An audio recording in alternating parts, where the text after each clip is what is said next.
pada prinsipnya penyadapan itu ada pelanggaran yang paling fundamental dari hak asasi manusia. Kenapa? Perampasan hak asasi manusia itu ada berupa bentuk penyadapan. Oleh karena itu maka perlu yang namanya aturan tentang penyadapan itu. Bahkan saya sebenarnya mengusulkan ada undang-undang tersendiri tentang penyadapan itu. Kita ini terlalu banyak lembaga diberikan kewenangan untuk melakukan penyadapan. SOP-nya juga tidak jelas.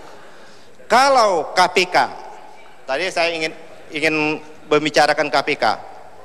Sesungguhnya desain KPK ini sesungguhnya dalam rangka untuk men-trigger mekanisme kejaksaan dan kepolisian untuk mengungkap kasus-kasus yang lebih besar. Kalau mengungkap kasus-kasus korupsi dengan model-model penyadapan, saya selalu mengilustrasikan bagaikan polisi lalu lintas di bawah pohon. Tidak pidana yang seperti itu saja, maka yang disadap itu hakim mau menyogok fakta bukti 100 juta. Ketangkap lagi hakim, jaksa, fakta bukti 125 juta. Tapi kejahatan yang begitu luar biasa tidak bisa dibongkar tanpa dengan proses penyadap. Contoh kasus Senturi. Bagaimana? Instrumen apa yang harus dilakukan oleh KPK dengan kasus Senturi? Kasus sumber daya alam kita. Saya melihat ini jangan-jangan ini ada agenda asing yang bermain dalam proses penegakan hukum kita ini, sehingga kita lengah, sehingga KPK hanya menggerogoti hal-hal yang kecil, hal-hal yang besar menjadi lengah seperti itu. Kasus apa tidak ada kasus di pertambangan kita? Apakah tidak ada korupsi di kasus pertambangan kita? Apakah tidak ada kasus korupsi di perpajakan kita? Apakah tidak ada kasus korupsi di utang kita? Kalau model kerja yang dikasihkan otoritas hanya model penyadapan jadi andalan, saya kira itu model-model kerja yang konvensional seperti itu. Oleh karena ada benar. Kalau yang gede itu tidak perlu lewat telepon. Ya. Bagaimana dia membongkar kejahatan di bursa saham? Luar biasa kejahatan di bursa saham itu. Itulah yang seharusnya KPK lakukan, karena kewenangannya begitu luar biasa yang tidak dipunyai oleh lembaga-lembaga lain. Baik, Pak Taufik Ramaruki, saya kasih udah 2 penangkap lagi terhadap Pak. Ada jawaban untuk Kaligis sama Yani? Kalau kita bicara tentang kewenangan luar biasa dari KPK, apanya sih yang luar biasa? Perlu saya jawab Pak Toki? Sebentar, kasih kesempatan saya bicara Bapak anggota Dewan yang terhormat. Kewenangan yang diberikan kepada KPK itu tidak ada yang luar biasa. Semuanya di dalam sesuai dengan KUHAP. Nggak ada, nahan 20 hari tetap. Yang luar biasa itu semangat orang-orang yang ada di dalamnya. Itu karena kita tidak pernah diintervensi oleh atasan, oleh politik, oleh segala macam, maju terus. Ketika kita menangkap seseorang dari kelompok politik tertentu, mereka mengatakan kita dukung. Tapi begitu kita tangkap dari kelompok politiknya, mulai dikatakan tebang pilih loh. Ya begitu terus itu. Tapi jalan saja.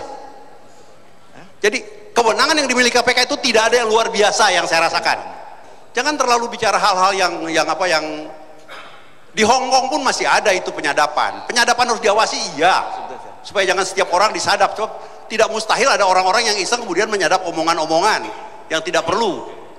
Perlu ada orang yang melakukan audit, perlu ada orang yang mengawasi jalannya penyidik itu. Silakan. Tapi jangan juga saya kira gini, jawaban Pak Taufik ini kan tidak menjawab. Jangan juga dijadikan untuk membuat dia terpasung, karena kalau terpasung kasihan negeri ini, korupsi tambah merajalela nanti. Saya kira nggak substansi pokok persoalan kita. Pokok persoalan kita ini penyadapan mau diatur atau tidak. Yang kedua adalah jangan kalau kita seolah-olah kita ingin melemahkan KPK, seolah-olah pro pemberantasan korupsi. Nah tapi kalau mempolitisir seolah-olah kalau kita ingin seperti ini orang pembela koruptor, orang ini tidak suka KPK kuat. Cara berpikir itu adalah cara berpikir ficik seperti itu. Baik, Pak Muladi. Jadi saya teringat pada suatu pendekatan sistem peradilan pidana. Ada yang disebut sebagai crime control model. Crime control model itu adalah suatu model sistem peradilan pidana yang membutuhkan kecepatan, efisiensi, efektivitas. Tapi pada akhirnya mendapatkan kritik yang berat di Amerika, muncul aliran baru yang due process model. Harus memperhatikan hak asasi manusia, keseimbangan antara kepentingan negara dan kepentingan pribadi dan sebagainya.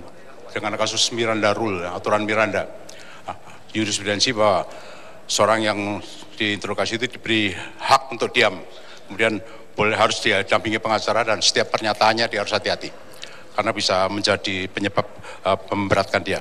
Jadi itu menjadi standar Miranda Rule itu sesuatu yang penting di sistem peradilan Amerika. Jadi saya ingat waktu kita bicara tentang KPK, membentuk KPK ini dulu kita terlibat juga semuanya. Itu saya melihat ada suatu pendekatan yang disebut keadilan transisional, transitional justice. Kalau kita bicara transisi berarti banyak penyimpangan dan keistimewaan yang muncul. Contohnya tidak perlu ada SP3, tidak boleh SP3, kemudian juga penyadapan dan sebagainya ini. Ini suatu keadilan transisional. Nah, sekarang saatnya kita mengkonsolidasikan, bukan menghapuskan kewenangan itu, tapi juga kita konsolidasikan. Ya. The right to privacy itu harus dihormati. Harus dihormati. Memang itu sebagai non-derogable rights, derogable rights itu bisa dibatasi. Tapi betul-betul ini harus ada balance antara crime control model yang cepat tadi, dan efisien efektif dengan due process model. Jadi ini kalau tidak kita akan mewariskan yang namanya panic regulation, aturan yang dibuat dalam keadaan panik. Saya setuju bahwa apa yang ada dalam bukunya ini, RU ini harus dianggap sebagai suatu standar. Principles yang harus ditaati. Nah, kalau ada penyimpangan tadi sudah diberi jalan keluar oleh lex spesialis dan Pak Diamsah memberikan satu parameter yaitu harus ada bukti permulaan cukup. Jadi yang penting sekarang bagaimana membuat satu standar tentang penyadapan.